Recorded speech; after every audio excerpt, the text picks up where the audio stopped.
Thank you so much for joining us today. We're still waiting for the Minister Sister Khadija of Somalia, but we thought maybe let's start hearing a little bit from our panelists and welcome you all. This is one of the most close discussions to my heart because it's discussion, first of all, with people that they're very close to my heart. They cannot hear me.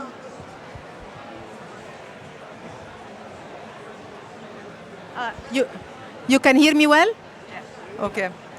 So it's very close to my heart, first of all, because we have an amazing room full of young people and children who are the future and who are the solution when we come and talk about climate change and human mobility.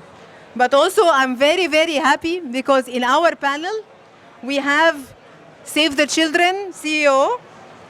Save the Children is the organization that I start in.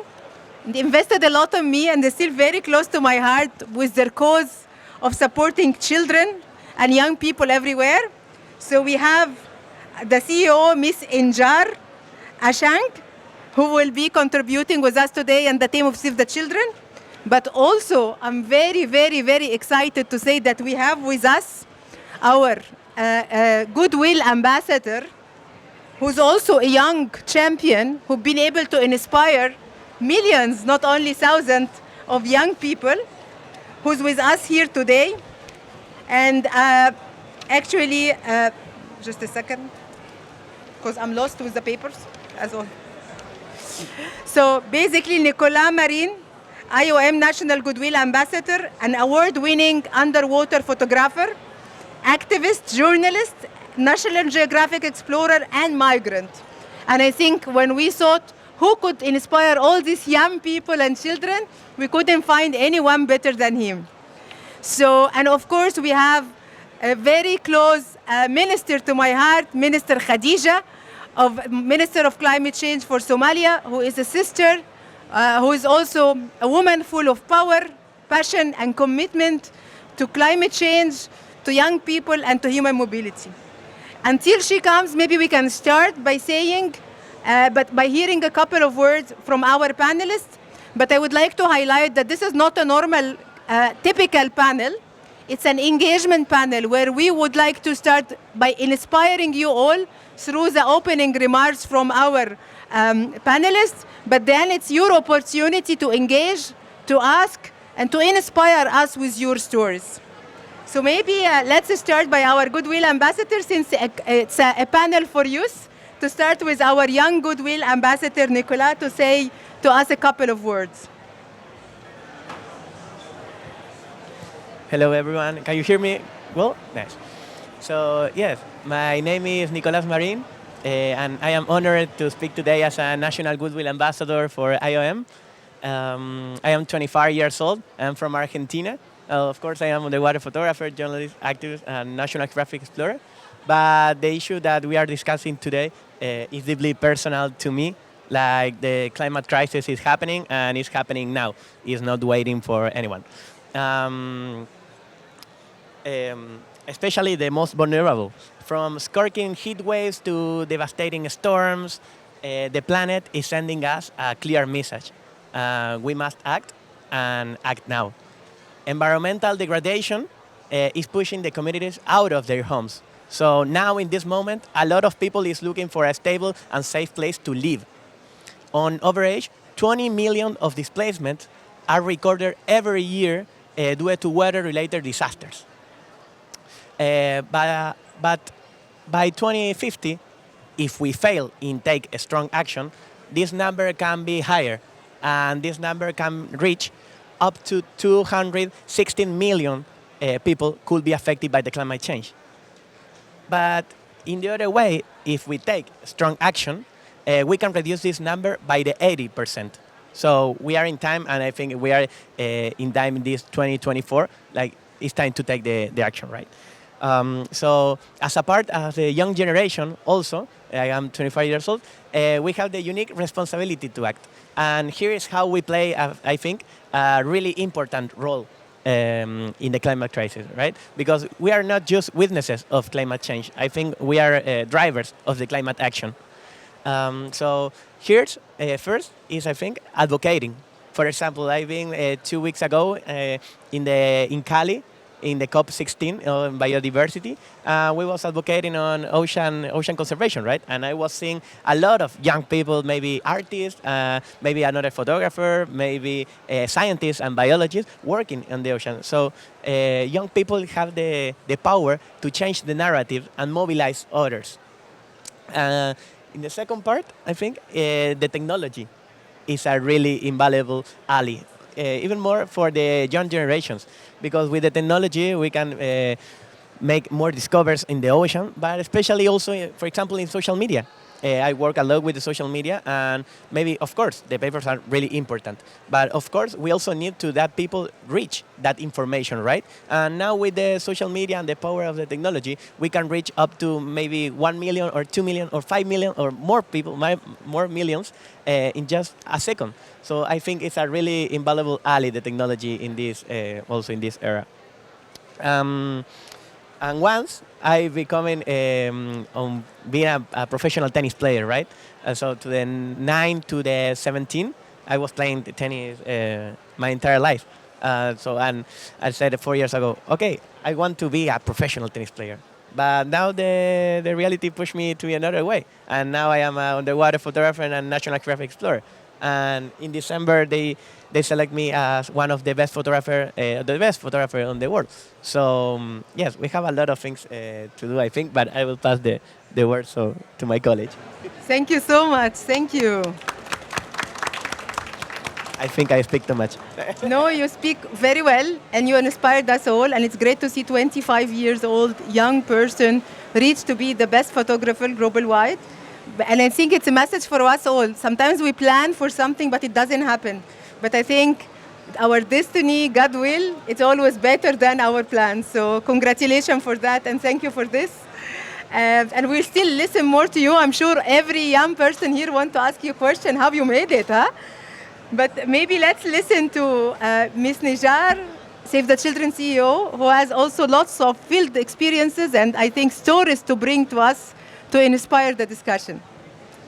Thank you so much for that introduction and great to be here.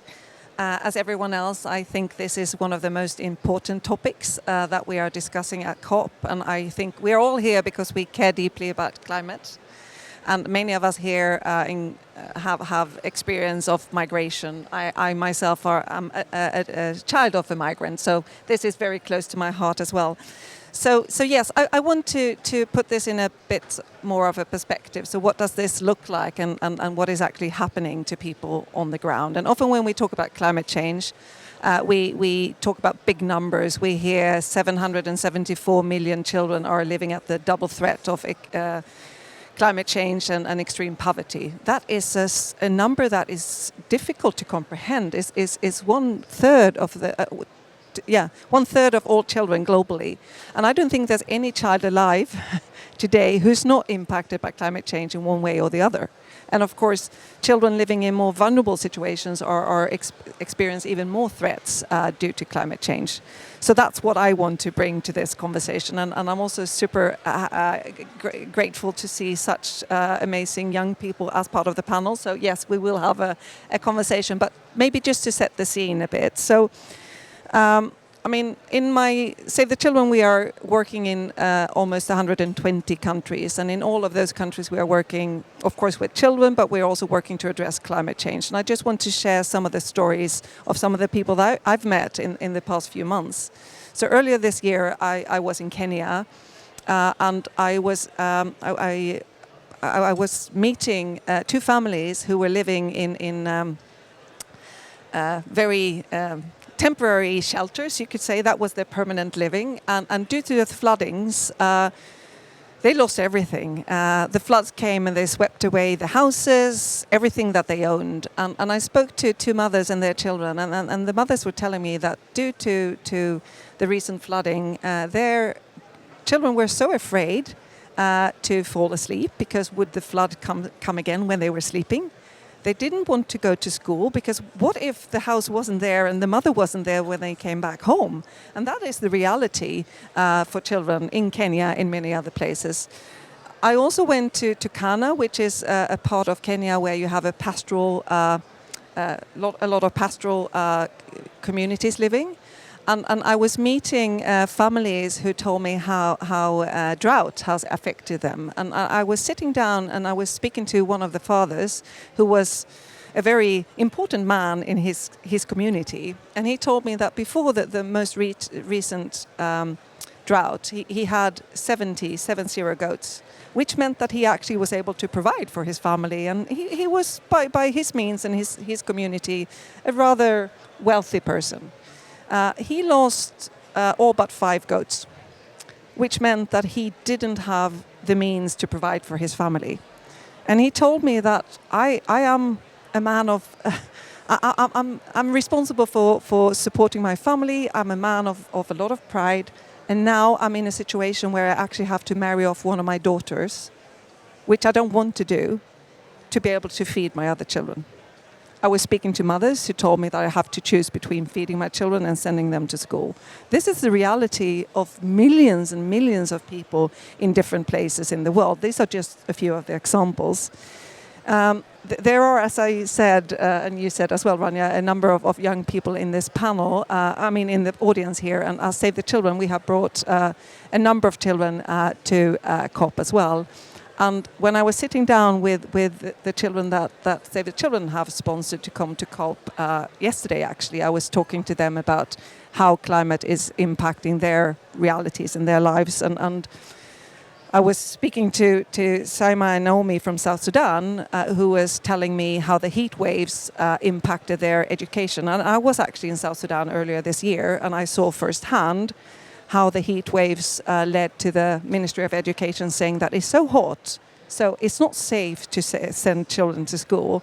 And then here, meeting Naomi, who said that for me, it means that I will not... My ability to conclude my studies and actually get the grades that I need to proceed to the next level is under threat because I don't have access to education. So it's really it's not just here and now and a threat to children here and now. It's also a threat to children's future.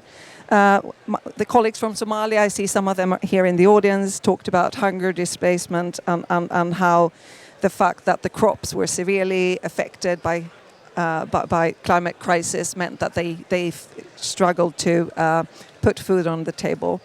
I also think it's important to just say a few words about when a disaster hits us. Often there's a lot of attention at the early stage.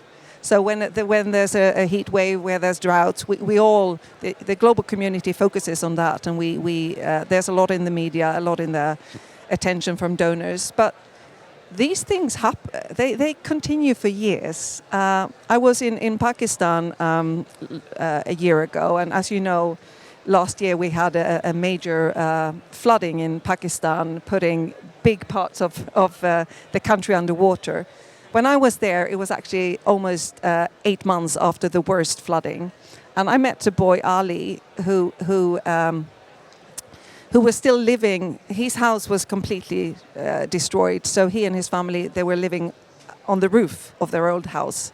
They had lost everything, and that was 8 months later. When I spoke to some of the community leaders in the place where he lived, they said that it will take years until we can build back the houses. So the disaster hits, it affects people for years and years and years, and for children, it is risking their future. So this is really, really critical for us to address. And I think from a Save the Children perspective, we really want to stress that the climate crisis is a child rights crisis.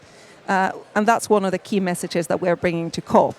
The climate crisis is indeed a child rights crisis. Children are the most vulnerable to the effects of the climate crisis. They have done the least to cause the situation we're in, and yet they're paying the biggest price. So that's what we need collectively to address and make sure that we are changing.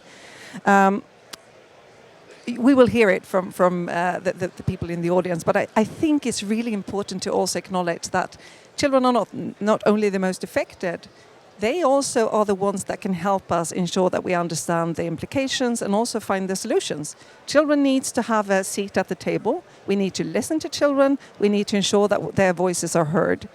And there's a lot of things that we are pushing for. But when we are talking to all the different parties and organizations here at COP, there are three main things that we're saying. And one is that the climate crisis is a child rights crisis, and children needs to be mainstreamed, and the child perspective needs to be mainstreamed into all perspectives, all the conversations. We also need to ensure that the different activities, the different responses that we are doing globally, but also nationally, are very child-centric, so that they're actually looking at the child perspective. And maybe two quick examples. When you invest in society, education, health, etc., you need to do that with the children's unique vulnerabilities at heart and at stake. Because if we look at the health-borne diseases caused by climate change, the vast majority of that is impacting children below the age of 5. So it's not enough to just do generic investments in health. You need to do investments in the areas where you are protecting the most vulnerable children. When you look at the health sector, you need to ensure that you are influencing the curriculum so that children have the basic knowledge that they need to have when it comes to climate.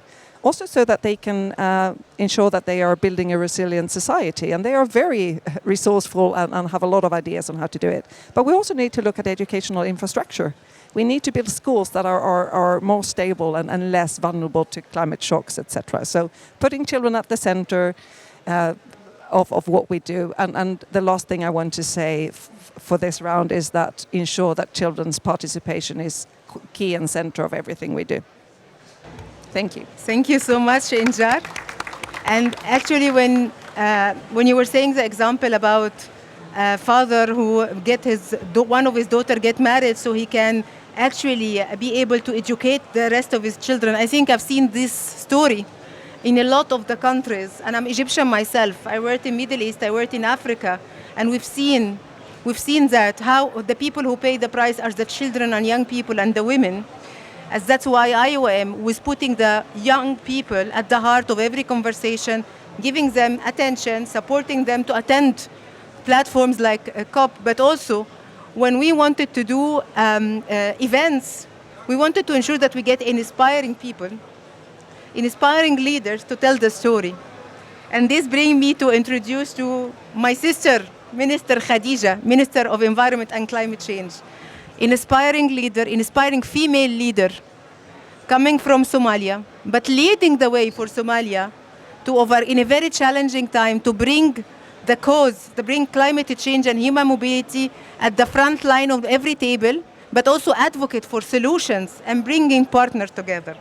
As I told you, this is a dialogue, so you will have a chance to ask Minister Khadija, Ms. Injar, and Nicola, our Goodwill Ambassador. But first, let's get some aspiration and passion from our Minister.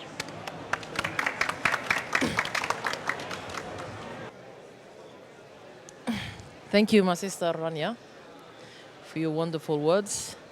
And Excellencies, ladies and gentlemen, brothers and sisters, leaders of actively youth, good afternoon. And it is truly inspiring to see of many young people here today, committed to actively participate in the ongoing global climate discussion that impact us all. As the Minister of Environment and Climate Change, it is my honor to address you and represent our nation dedicated to urgent climate action.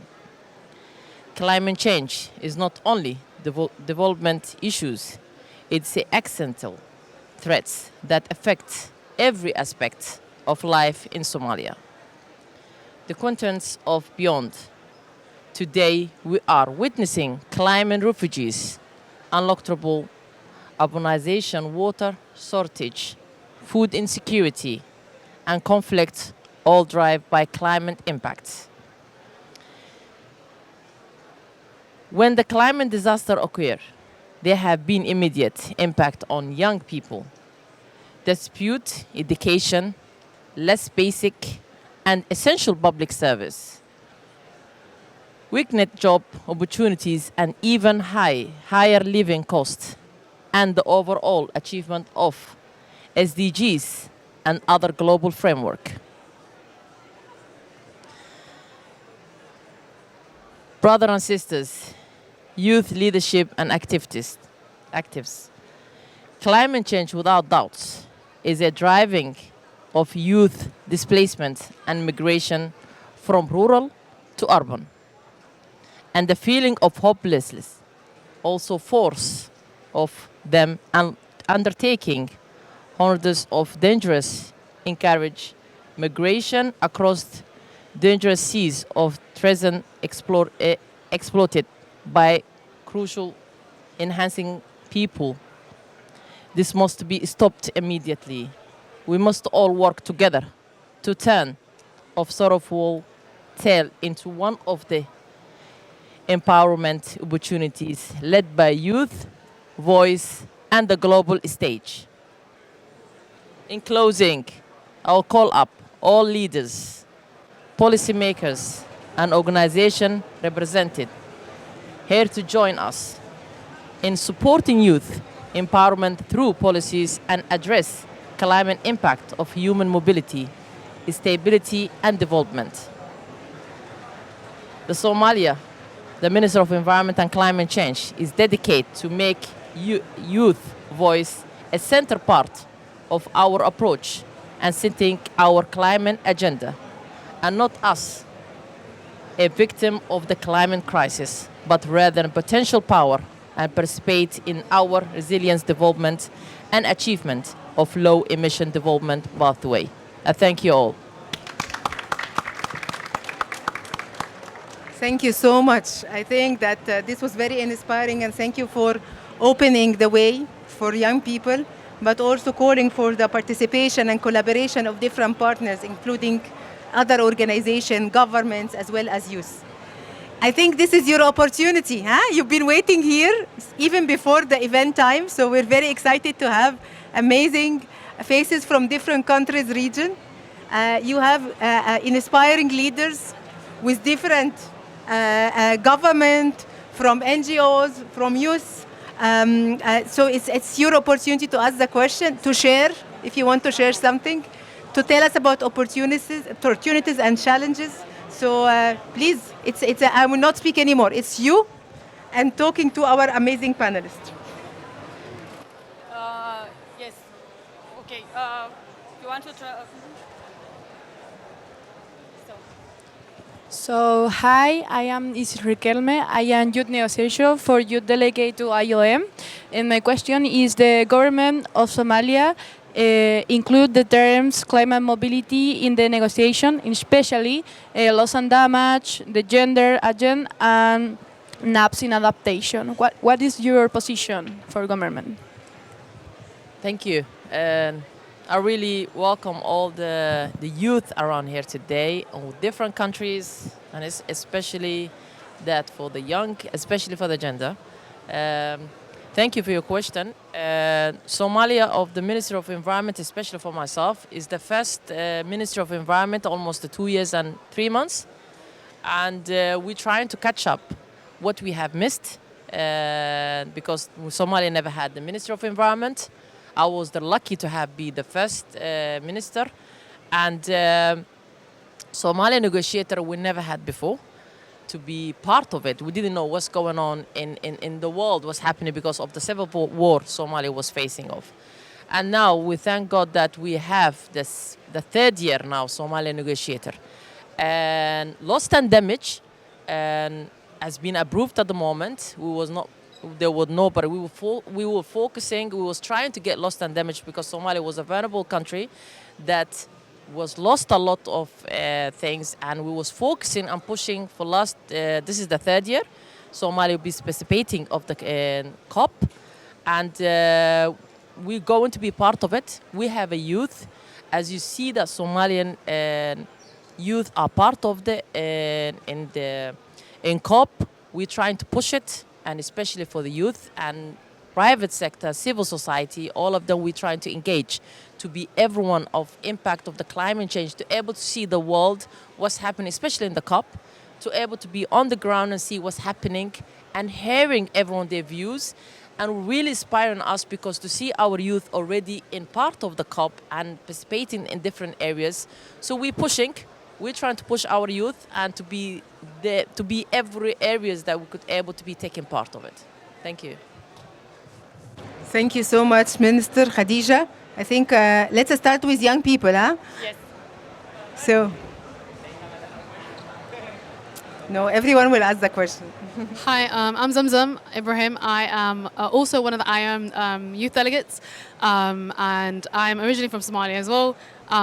Minister Khadija knows me and has worked with us. So I found an organisation called Somali Sustainability, along with a lot of other Somali diaspora, and we were an organisation working with the global Somali diaspora, but also with some young climate campaigners in Somalia. So we specifically work in the environment sustainability space, and it's actually an organisation that was born out of the last COP, right? So Somalia brought the biggest delegation of Somalis to COP last year.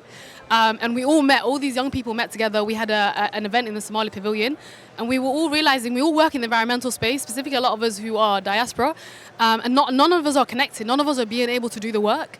And that's actually where Somali Sustainability was born. It was born at the last COP, along with a bunch of Somalis from all around the world. And now we have this global entity, essentially, that IOM has supported very much from the very beginning.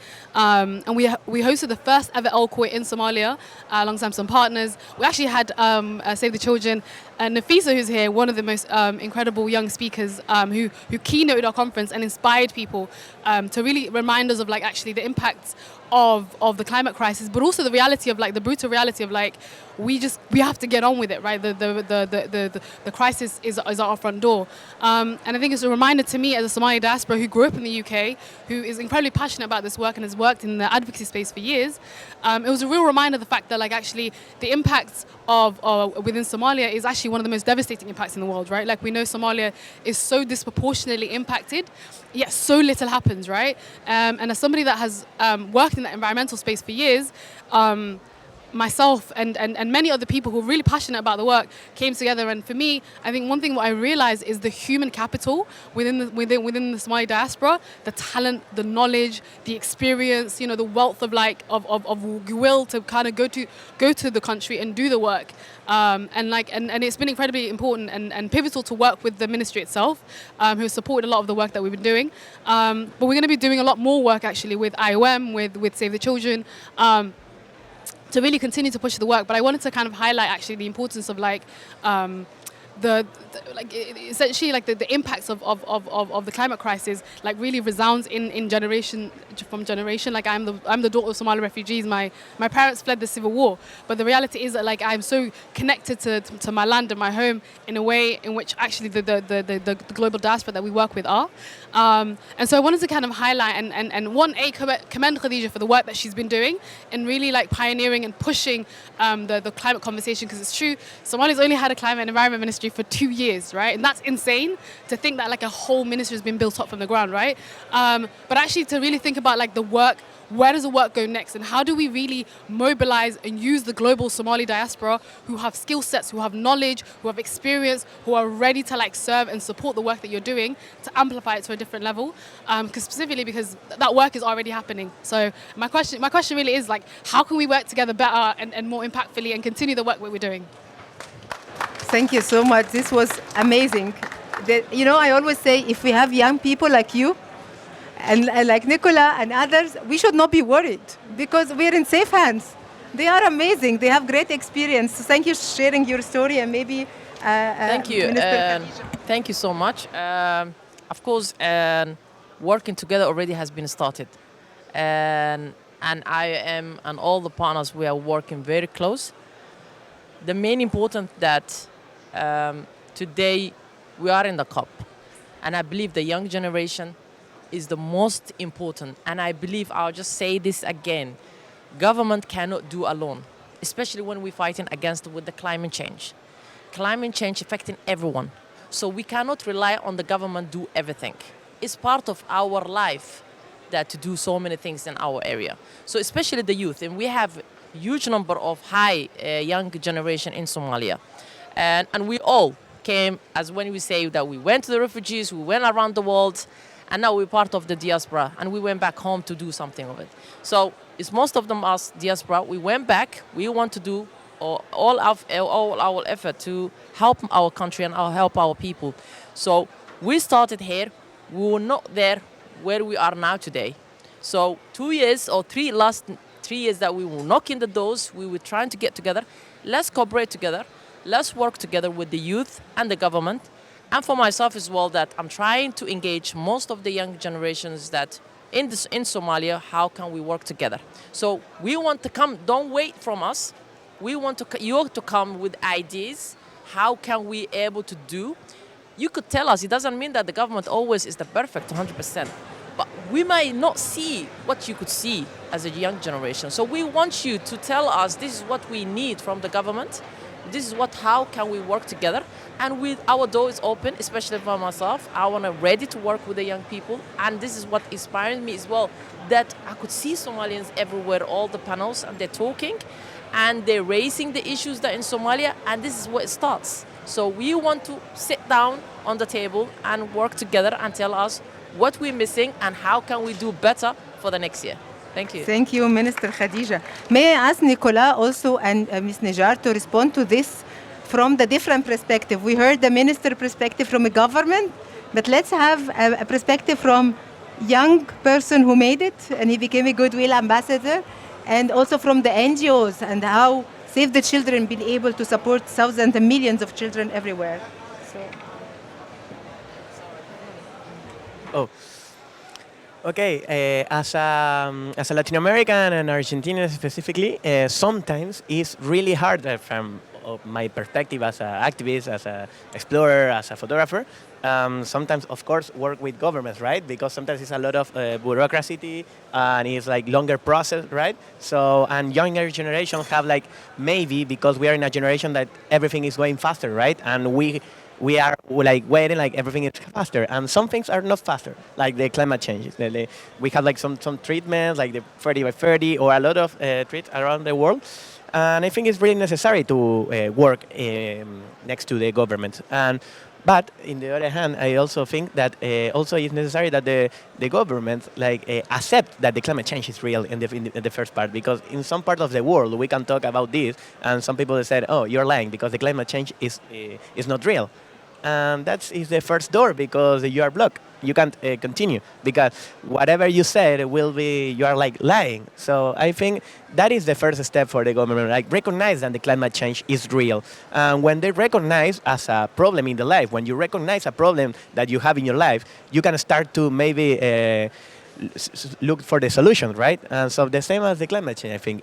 When you recognize a problem, climate change or whatever, we can start a process to work in the solution. So the first part, I think, I will be highlighting, recognize the problem to work in the solution. Because in Argentina, for example, now it's really hard to do that because, of course, sometimes we don't have this opportunity to talk to the government, and I hope maybe Argentina can be like an example as now, not right now. Thank you, Nicolas. I think, yes, Somalia could be a great example to replicate in other governments as well. And I think this is that's why we insisted to have Minister Khadija with us. So, Ms. Nejar? Yeah, thank you. No, so I do think as my fellow panelists have already said, I think it's really critical to collaborate. Because no one can do this alone. I think this is the biggest threat to humanity that we currently have. So, of course, we need to join forces in different ways. But what I do think is probably helpful in that collaboration is that we are clear about our different roles and what roles we can and should play. And I think it is critical that the governments in the respective countries, of course, needs to coordinate and set the scene and take that kind of responsibility. And I do think that the first question here was also about how governments Somalia in this case, are influencing the negotiations. And that is actually a space that no one but governments have access to. So that's where we need governments like Somalia and others to really push for the child rights perspective and ensuring that children and youth are being included in different ways. Also, when it comes to the national the national plans coming out of COP, of course, it is the responsibility of the government to lead, coordinate, and take that responsibility, but of course not alone. And us, Save the Children, we are a big international NGO. We do, in all countries where we work with the government. So we never engage in a country without government collaboration, because that's the only way to have sustainable change. But we also always work with local partners, and we always engage with children. I think Exactly what that looks like depends on the context. In many countries there is a vibrant civil society, then we can be more of a convener and most of the work can be done by local partners. And I Save the Children, I'm very aware that representing a big global organization means that we have access to platforms that other smaller organizations don't. So one of the things that we're doing on climate change, for example, is that rather than having a big globally led Save the Children campaign on what we should think about climate, we are actually having a campaign that we call Generation Hope, where we are inviting children from many different countries in the world to define themselves what they want to advocate on. So I think we have different roles to play. We can be a convener, we can ensure that we are providing platforms to children, to youth, to smaller NGOs, etc. But we all need to be in it together. Thank you, Ms. Najar, and thank you all. I think now we have a chance for more questions from our youth. I see lots of hands, don't worry. We'll try to accommodate everything. Hello. Can you hear me all? Yes, yes. My name is Crispas Mwemaho. I come from Uganda from an organization called Our Youth Climate Action Network. And we are powered by a vision to enhance adaptive capacity of climate vulnerable communities in Uganda. And for me, I'm not here to ask questions. And I know that most of the young people all the time, we say we want to be heard, but actually we want to work with you people. We want to work with, it's good that we've been talking about collaboration.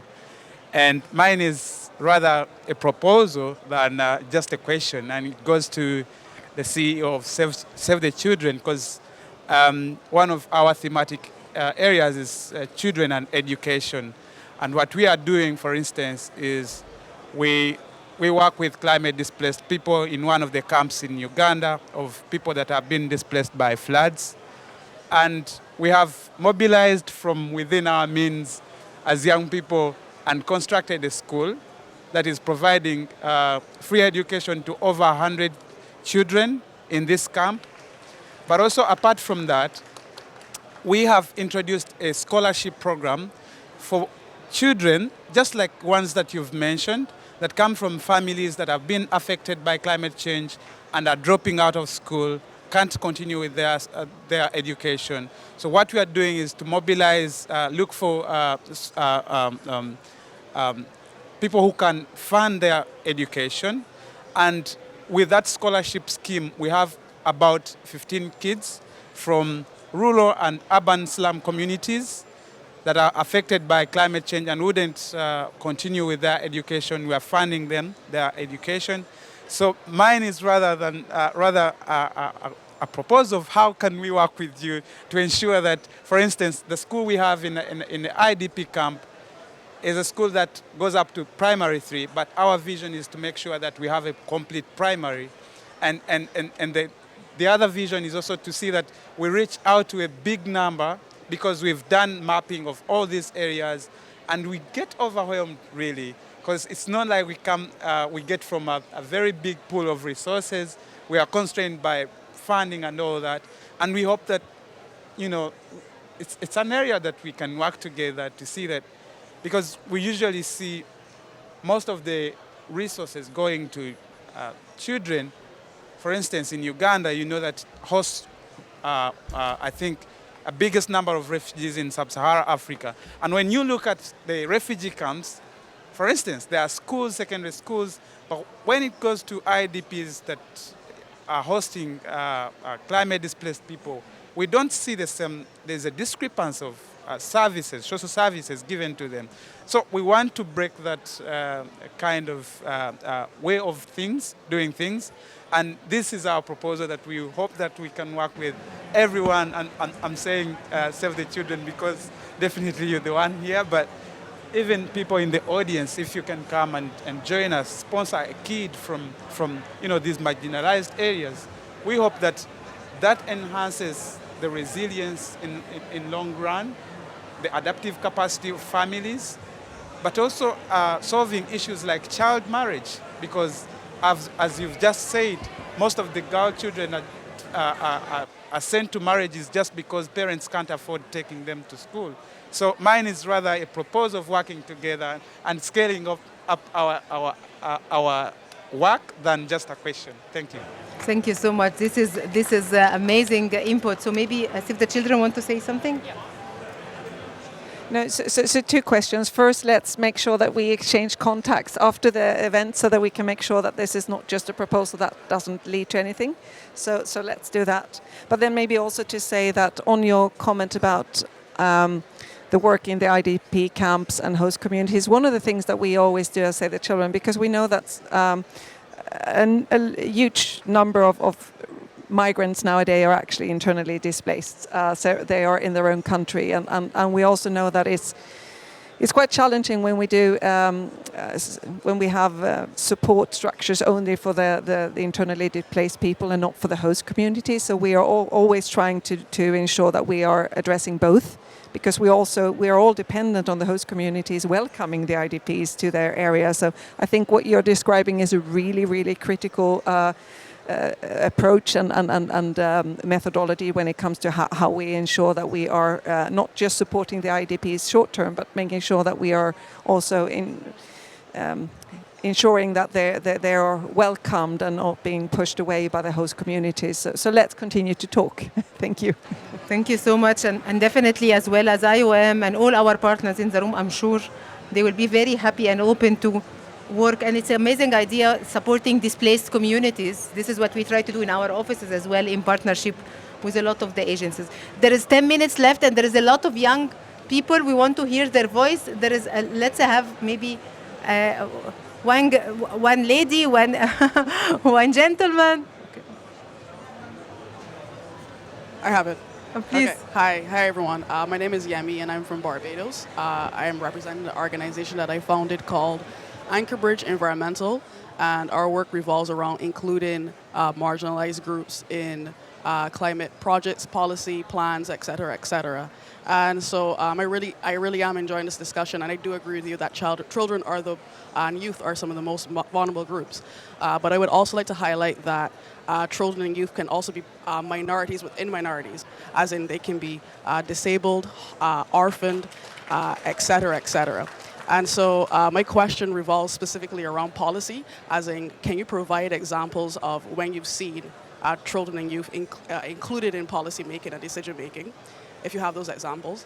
And then the second one would be, how do you see actual avenues for children and youth to be included in these policy making, as in from a local and regional level? That's basically my question. Thank you so much. Maybe we can start with Minister. Around the policies first, if you have any example from the government. Okay. No, so I think that's a really important. I mean, first on the groups within the groups, of course, you can't talk about children as one big group, because there are many different subgroups in that group. So you need to ensure that you have that core and center when you design your structures of support and your systems. So I think that's a very important comment. On the example of successful policies, I think in the climate space, to be honest, I don't think there are many governments that I would say have come as far as I think they should yet. I know that there's a lot of commitment, a lot of engagement.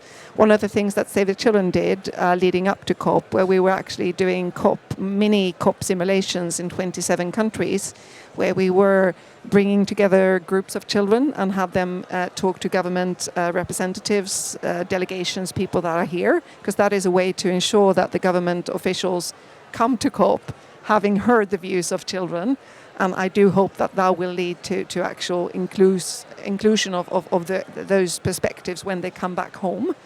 But I think one of the things that we are currently doing in collaboration with UNICEF is that we're also looking at pulling together some great examples, some good examples, because I think that's what many of us are looking for, because we need to have something to look at and guidance and manuals to be able to build on when we as a young person, try to influence your own country, or as an organization like Save the Children. So that is work in progress. We will have more of those tools ready beginning of next year. So look out for that.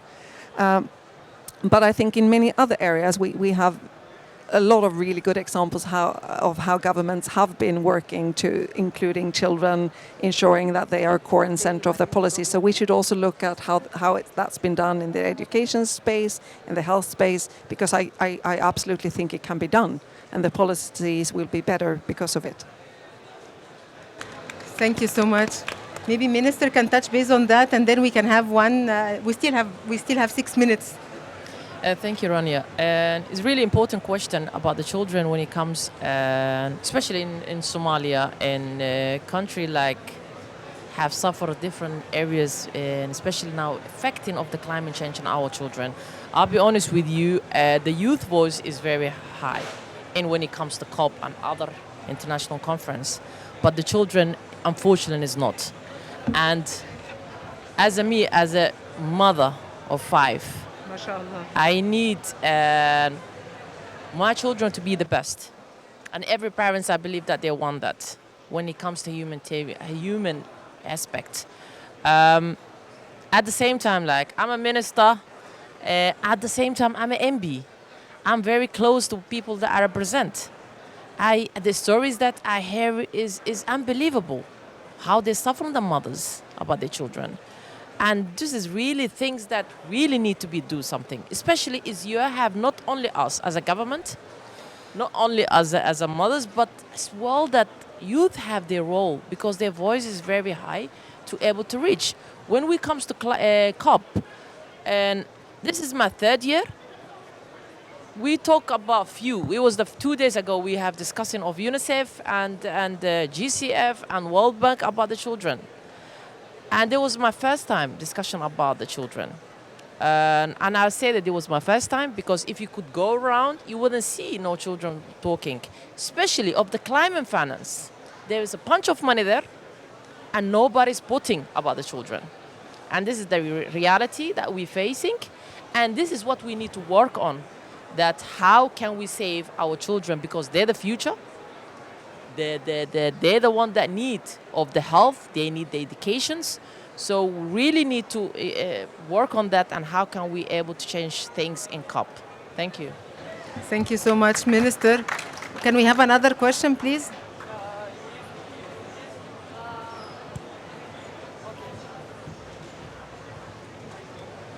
Hello, everyone. My name is Emanuela, and I'm from Ghana, but I work with the Green Climate Fund, and I'm also an IOM youth delegate for this COP. And it's such amazing feeling that I'm having here, sitting in, listening to all of the ideas, that have been shared and what is really important and what we must focus on. But the question all boils down to climate finance. Because with that finance, we can do what we say we want to do. And I think it's the elephant in the room at this COP, and also today is a Climate Finance Day. So my question specifically is to Honorable Minister and to also, Save the Children, because at the GCF I've worked on a few, the recent SCA Malawi project. And the bigger question is that the Green Climate Fund currently is looking at operating more in fragile and conflict-affected areas.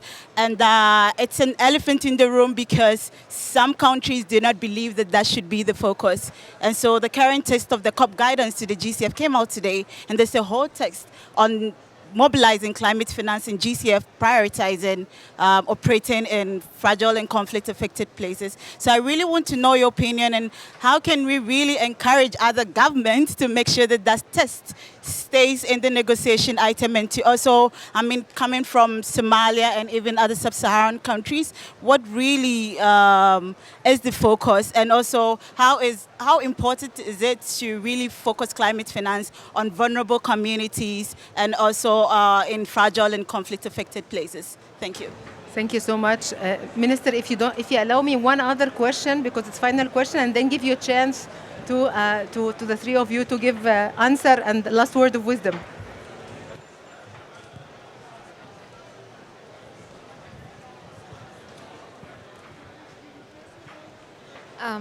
So, hi everyone.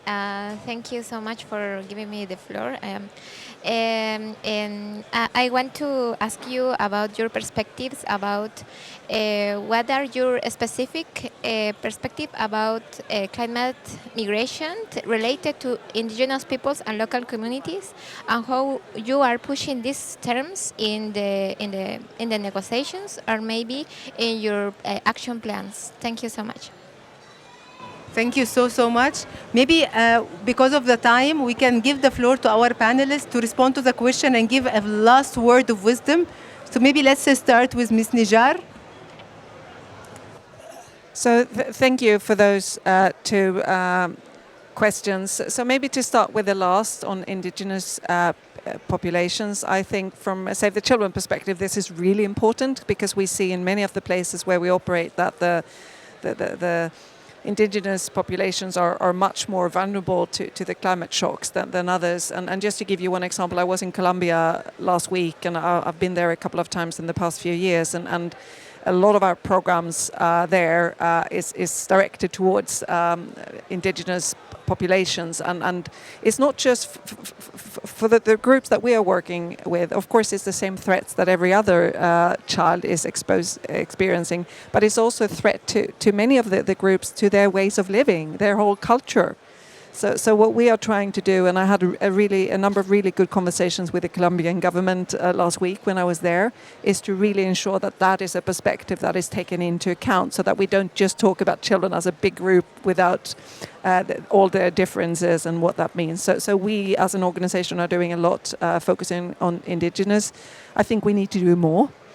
In particular, if we talk about the Latin American, and we also see that a lot of the internal conflicts and the migration is also threatening indigenous groups. And in Peru, where I also was earlier this year, there is an absolute need for us all to step up when you listen to the representatives of the indigenous groups. So I think that is a call out to all of us that, yes, we are doing some, but we need to do more, and we need to ensure that this is identified.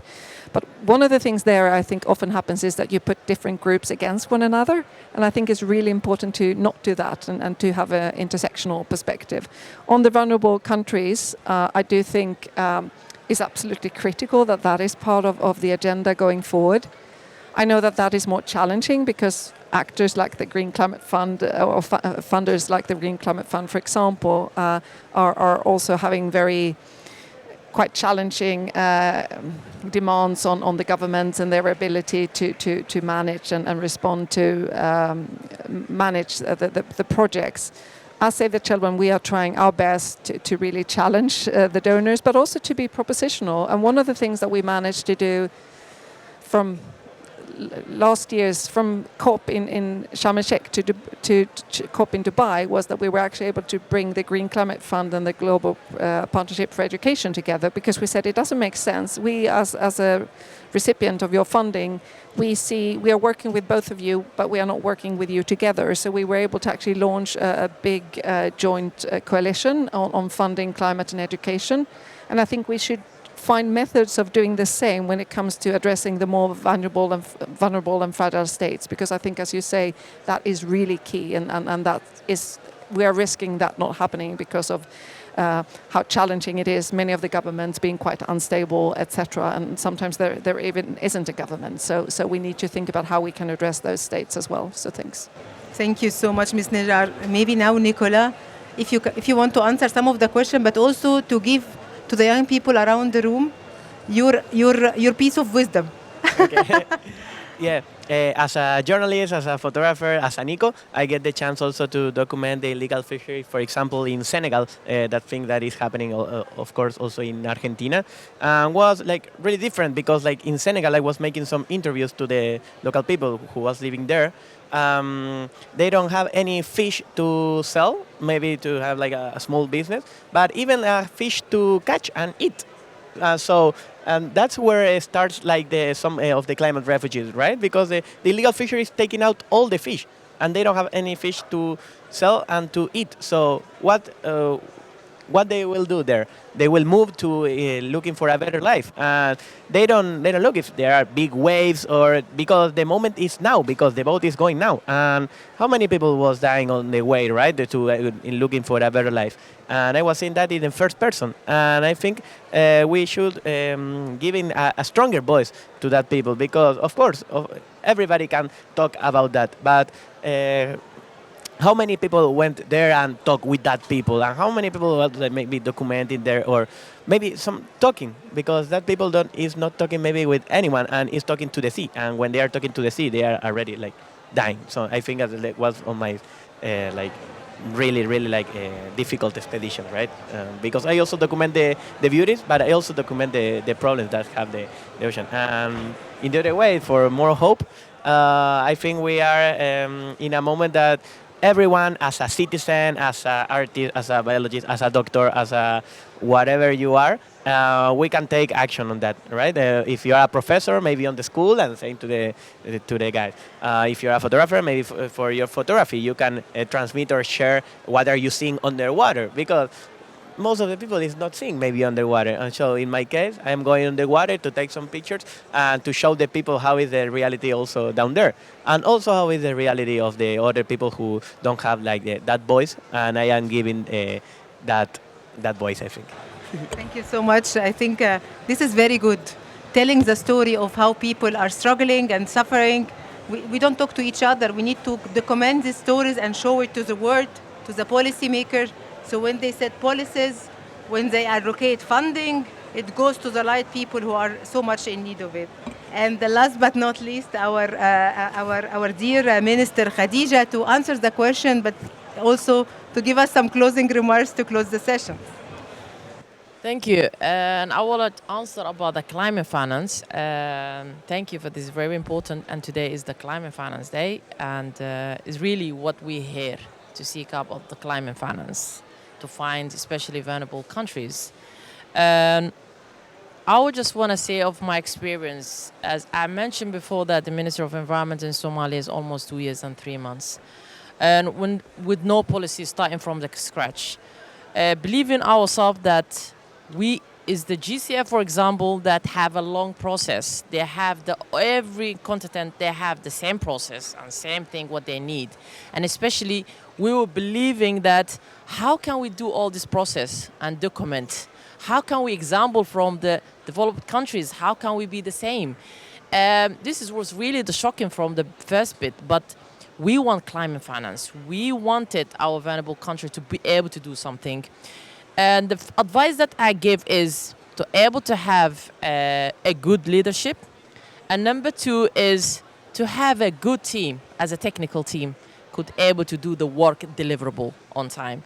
And from COP28, we had the chance to meet with our president, Dr. Hassan Sheikh Mahmoud, to meet with the GCF executive director, Mrs. Mafalda, in the COP28. From there, the president had invited the GCF in Somalia.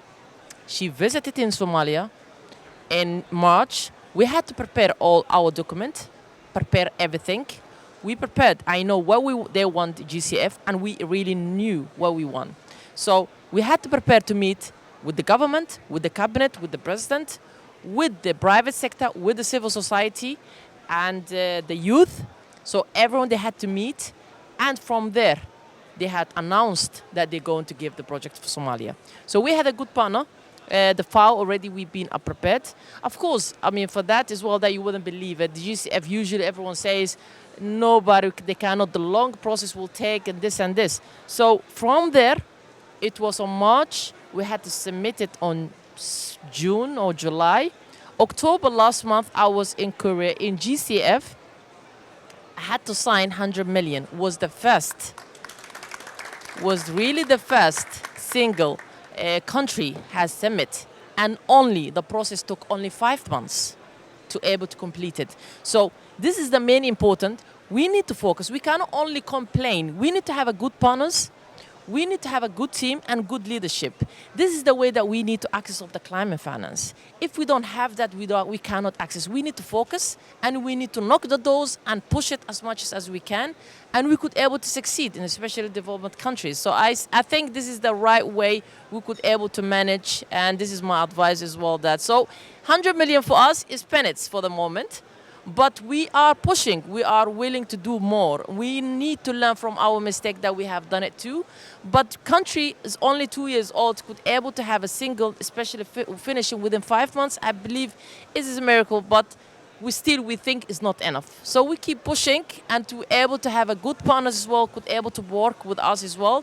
Save the Children are present in Somalia. So this is the area that I need to able to push it, and this is my advice anyway. I thank you so much, and a really good panel. Thank you. Thank you so much. I think these final words, dedication, commitment, passion, put our hearts and brain and come together as partners is the way to go. Thank you so much, Minister Khadija. Thank you so much, Ms. Nijar. Thank you to our Goodwill Ambassador, Nicolas. It was really lovely to also thank to all the youth and young people who came with amazing contributions. Thank you. This is one of the most pleasant sessions I had in COP29 till now. Thank you so much.